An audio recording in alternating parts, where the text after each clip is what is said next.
know what I'm saying? Like, well, you do a lot, because for the people who don't know, like, even for like our audience, who's, for the most part, we have a very young audience. You're like a Grammy Award, Juno Award winning producer and engineer. Yeah. You know what I'm saying? Like, you've touched a lot of different projects.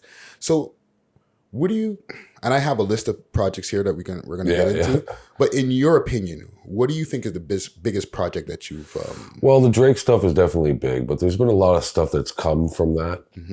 But there was a lot of stuff I was doing before that that was big, like the Red and Meth albums, anything to do with the Def Squad.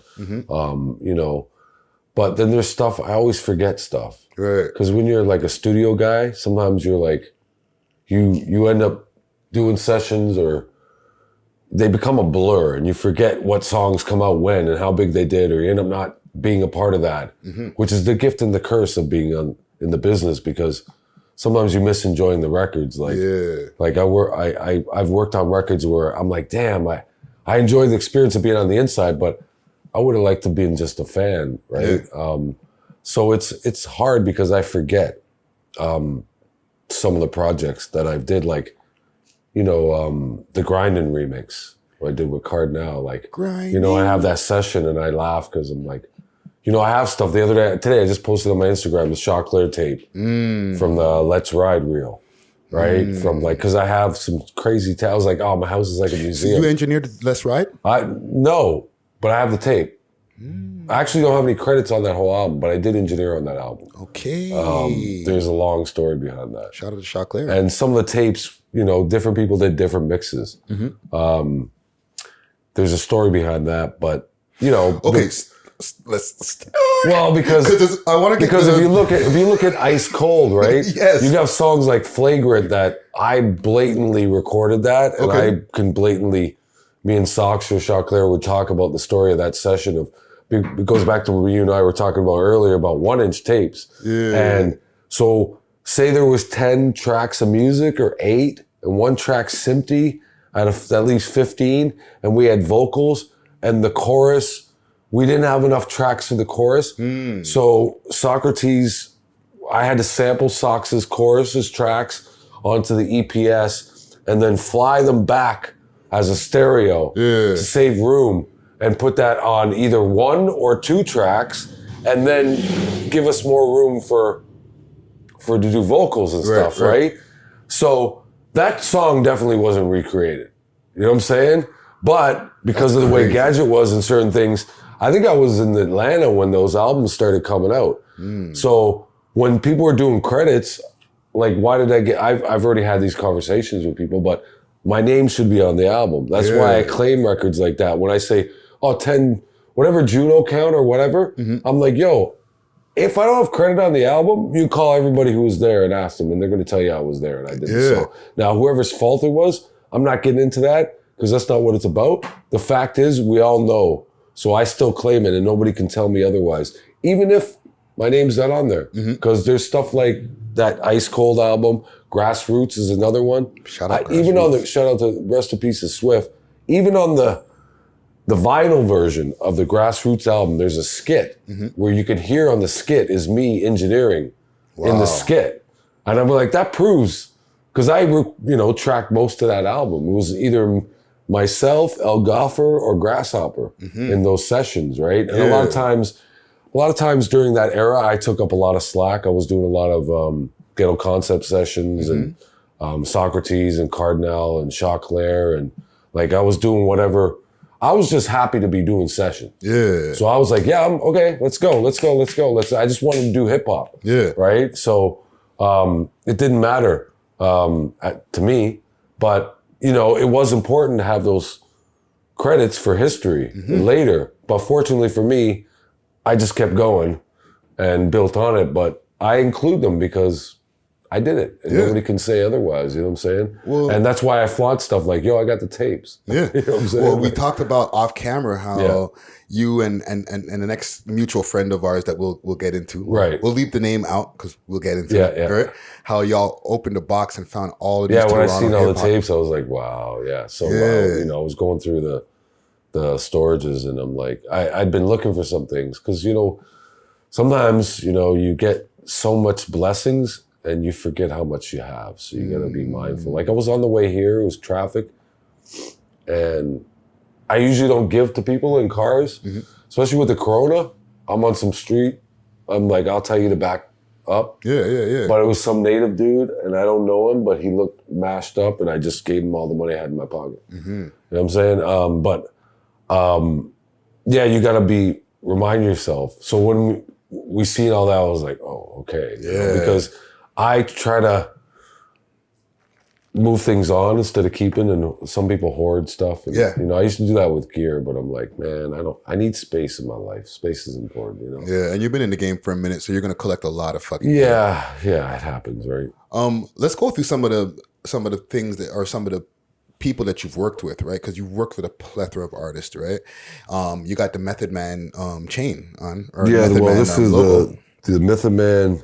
This actually says Mi'kmaq. Mi'kmaq, but it is the Method Man logo. Right. This is that Method Man approved. Method Man seen this, and maybe he didn't realize, because that day I didn't really get. There were so many people. Yeah. It was a Red and Meth. I think City Natives and I opened, and then Socrates, and then it was Beer Fest, Red and Meth. So that couple years ago. Yeah, I didn't really get to spend too much time with them, and I hadn't seen them in a minute. But those guys are brothers, so it's like the next day. Yeah, but and not to interrupt you, you've worked with Meth.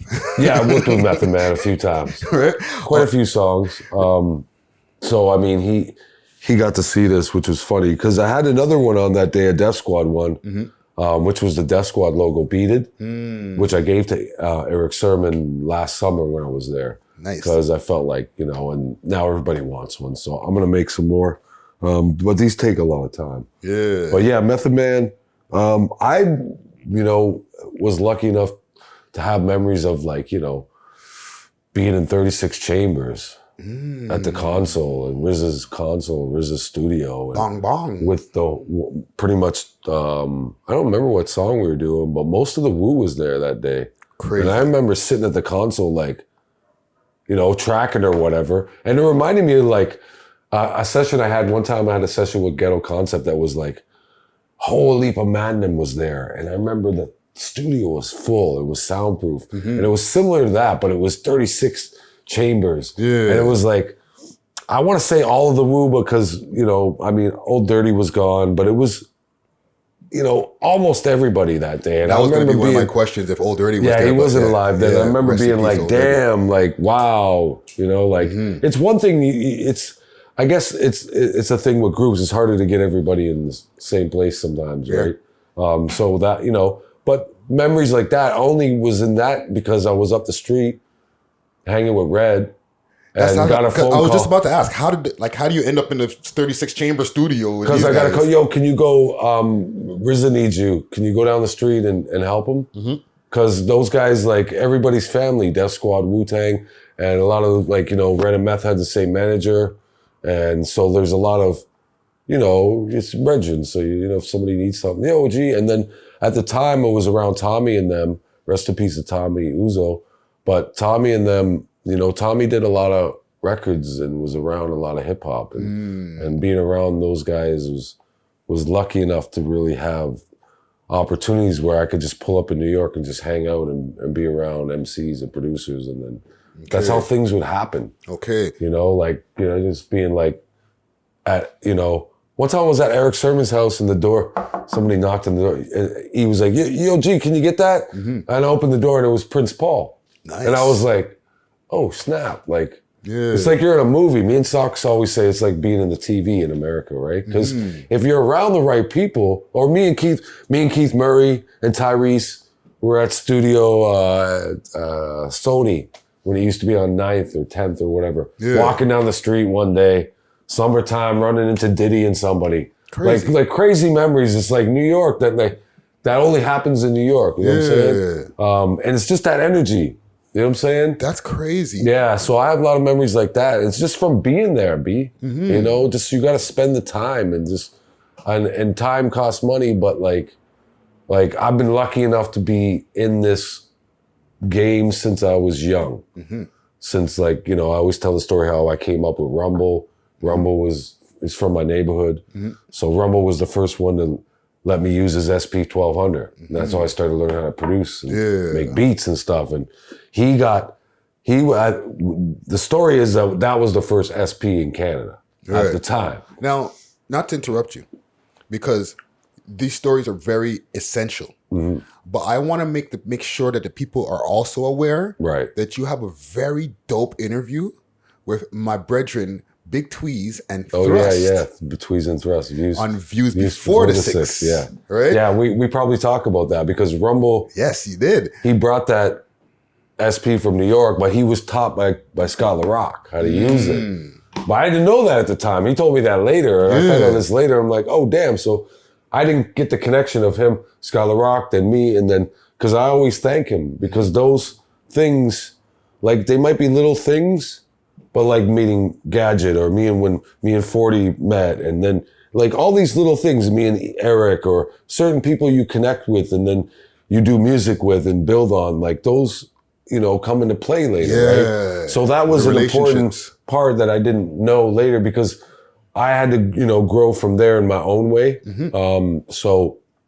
But I still recognize that looking back, right? Yeah. Because Rumblin' Strong was a important historical moment in hip hop in Toronto because, Jam on Strong, he retired, but he won the DMC, right? From the Canadian DMCs. I can't remember if he won the Worlds, but the internet will correct me. Yeah. But DMC, he was a white guy, right? And, if you ever see that clip, I seen that clip when he won. That was, I think that was the year he put the 10-speed on his shoulder. Okay. And he was cutting with the 10-speed with the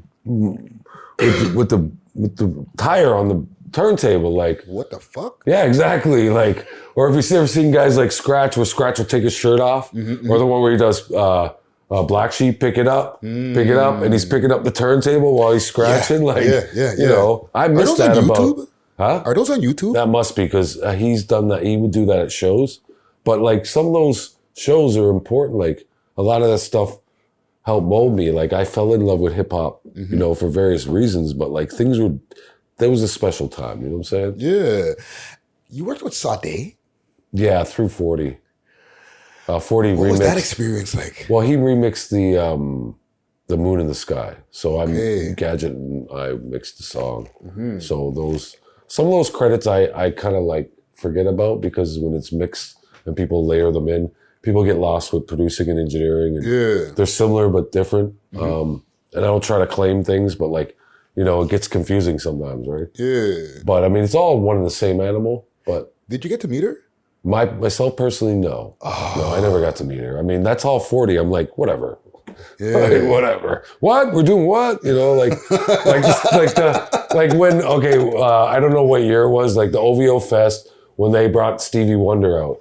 Whoa. And me and Gadget knew, and we're at the console, we had like a proud moment because we were like, nobody knows Stevie's coming out. Yeah. We know he's coming out, and we're just like, wow. And you got to meet Stevie. Well, just the whole concept, the fact that like you could even make this happen, right? Like, that's crazy. Like those are moments, like I was cussing those guys the other day about, and I didn't get to work on the Michael Jackson song like a little kid, right? And they were like, where'd that come from? And I'm like, cause I haven't worked on a Drake record in so long, but when I seen the Michael Jackson song, I'm like, you guys are supposed to call me for that one. Cause like certain ones, like I just got something the other day. I'm not gonna tell nobody about it cause I don't want to let the cat out of the bag, but you don't want 40 to I told 40, but I'm like, I might need you, but remember, there's special ones, right? Yeah. If you got some lost Biggie or something, you're supposed to call a man, Because I thought I had the last ODB until Busta Rhymes dropped it on my head. Because I did the song with Method Man and Old Dirty Bastard, Dirty Meth. So I thought, when I came, I was like, damn, somebody got one more. Wow. Because you don't know what's out there, right? You worked on that song. That's I had memorable. I'm seem to get a lot of like, I've been doing a secret record right now with some people that have passed. And I don't want to talk about it, but it kind of happened when the pandemic started. Okay. And it's some wild stuff's been happening because of it. But I have a track record of working with dead people for some reason. Like they just fall into my lap. I know it's really creepy. Yeah. But I like doing kind of like rebuilding a song. I'm into that. It's fun for me. Yeah.